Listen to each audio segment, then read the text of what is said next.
How's it going, guys? It's Mouseball, and this is the AttackMouse Nation and my salty gearheads. Welcome to the automotive side of my YouTube experience.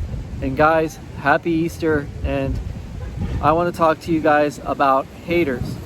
Now, this is an appropriate subject when it comes down to Easter Sunday, because Easter Sunday is the celebration of Jesus Christ's resurrection.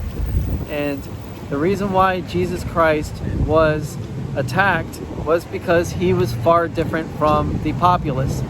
He was attacked for being the perfect human being.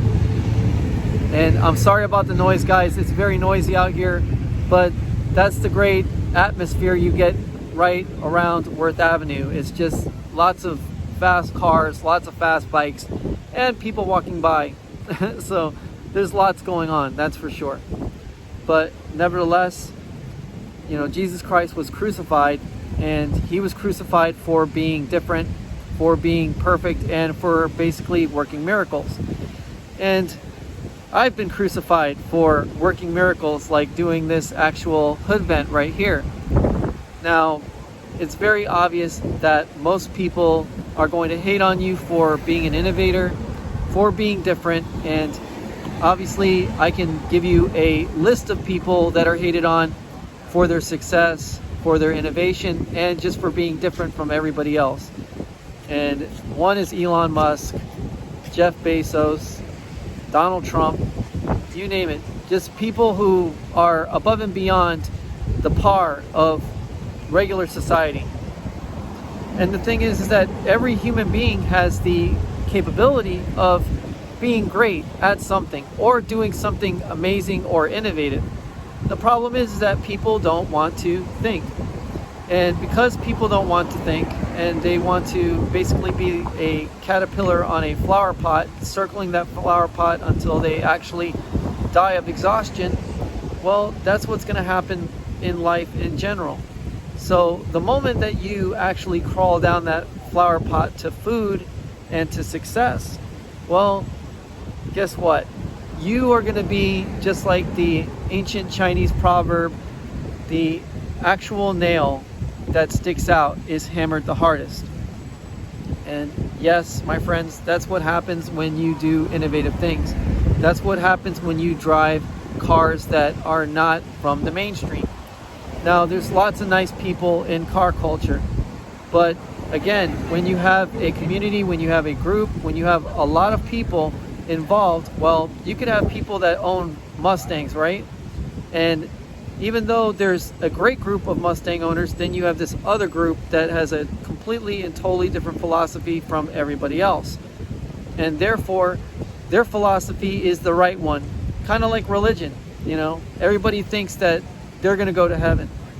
So, in general, what you're dealing with in car culture is pretty much the same thing that you deal with in religion, you deal with race and politics. It's called tribalism. And people always want to stick with their tribe.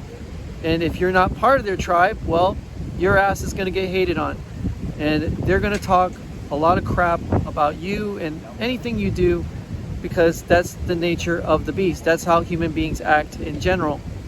You know, there are nice people, there's no doubt, but you got to meet them, you got to explain yourself, and you got to be as cordial and as nice as possible.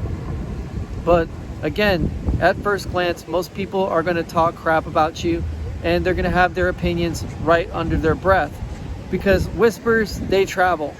And that's exactly how I found out about the commotion that the hood vent started out in the first place, when I went to the car fueled and coffee event in Fort Lauderdale. The car was actually featured in the event, and it was on the Facebook page. So that kind of caused a stir in the ABARTH community.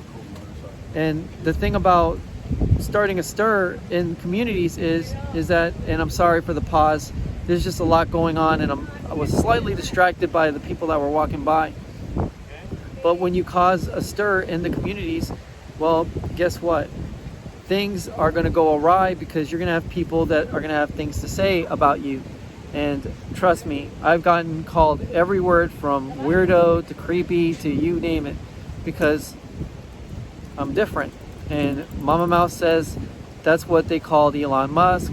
That's what they called Albert Einstein. That's what they called Mahatma Gandhi. That's what they called all these people who are different. I mean, look at the names they called Donald Trump, for God's sakes. I mean, most people call him a Hatler, a racist Cheeto. I mean, and what has the dude done, you know? That doesn't seem like he's done much to me except for, you know, make everybody rich. But yeah, that's generally, you know, what people are like. You know, the better you are at something, the more you strive for the top, the more likely you're going to end up on the peak alone. And that's why the top is a lonely place. Because in order to be popular, well, you have to go to the lowest common denominator.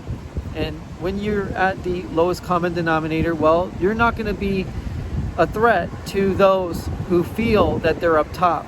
You're not going to be a threat to those who feel that they are the arbiters of what's cool and what's hip or what is acceptable amongst their communities. And the thing is that I've never been the leader of an ABARTH club. You know, I'm actually a free agent. I'm not a ABARTH Club Florida member. I'm not an ABARTH Club South Florida member, and I'm not part of the Midget Mafia. And I'm definitely not part of FCA. That is by far, and excuse my French, the shittiest club I've ever, you know, had the honor of knowing. And even though there are a few good people in that club, the thing is that the things they've done to people that they've brought on into their ranks, well, it makes me not want to own an ABARTH sometimes, just simply because FCA is so horrible. And they always run a grift on everybody. Plus, not to mention that they hate people like me and anybody who's not of their political views. So basically, and I'm sorry about that, guys, a little bit of sweat in my eyes. I finally turned on the heat out here, and it's still great weather though. But yeah, that little bit of sweat, you know, really got my eye irritated right there, and I apologize for that. But yeah, generally, that's what you're looking at. You're looking at people who are constantly going to have an opinion, and that's fine.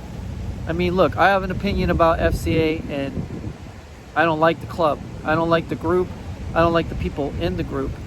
And I don't like the fact that they charge you up the ass to use a free mountain road. But hey, it is what it is. And you know what?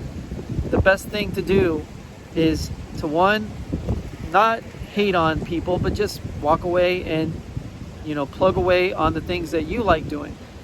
And that's the best way to not only not be a hater, but then to also be someone who's an ambassador to everyone.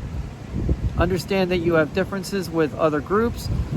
You know, keep your mouth shut and keep on moving and doing the things that you appreciate and that you like to do. And you'll actually make more friends that way than you will make enemies. So guys, stay happy, stay healthy, stay wealthy, and remember, never be a hater, always be an appreciator. Take it easy, guys. Mouse ball out.